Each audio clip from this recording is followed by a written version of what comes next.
ئەو بڕەپارێکە دێ بۆ سەتا هەشتا و هەشتی بۆ موچە دابەشێت بۆ موچە دابی نەکرێ ئێمە چاوەڕێی وەزارەتی دارایی دەکەین دوایین داتامان پێ بدەن لەسەر دۆخی دارایی هەرێم وات کاتێک پارە لە بەردەست بوو ئێمە درێغی ناکەین لە دابشکردنی موچە خۆمان دەزانین وە سوپاسی خەڵکی هەرێمی کوردستان دەکەم بە تایبەت فەرمانبەران لەوەی کەوا پشویان درێژ بووە و دڵنیایان دەکەین کەەوە ئێمە درێغی ناکەین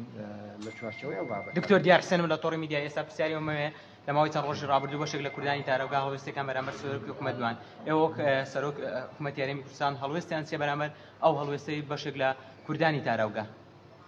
تاوان ئەوانە ناتوانین بڵێن هەموو کوردانی تاراوگەیە ئەمانە نازانین کێ بوون بەڵام ئەو شتانە کاریگەرمان لەسەر ناکە بەقەت شەقاوێکی مێژوستانێک ئێمە بەردەوام دەبین لە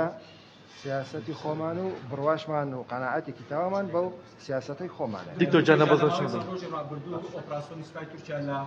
ناو خاکی هەرێمی کوردستانش ئەنجام بدرا و وەزارەتی بەرگری تورکیا باسی لەوە کرد کە بە هاوکاری دۆستەکانیان و هاوپەیمانەکانیان بوو هەڵوێستی حکوومەت هەرێمی کوردستان لەسەر ئەو ئۆپراسیۆن. ئێمە پرسیارێک دەکەین هێزی پەکەکە چیەکە لەوێ چیەکە لە هەرێمی کوردستان ئەو پرسیارە بۆ جەناب دکتۆر ئێستا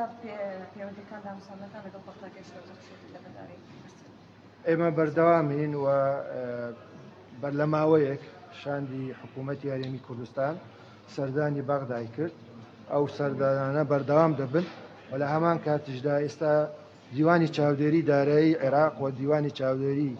دارایی هەرێمی کوردستان لە کۆبوونەوەکانی خۆیان بەردەوامن و لەسەر داهات و لەسەر خەرجیەکانی حکوومەتی هەرێمیش ئەمە ئامادەین و داتایەکان حازرن و پێمان داون انشاءالله لە کاتێکی نزیکدا ئەم راپۆرتەش بەرەو هینەبێ زۆر دکتۆر ئەو پێشەکارەتی بوو بەرامبەر بە ڕۆژنامە ساکردان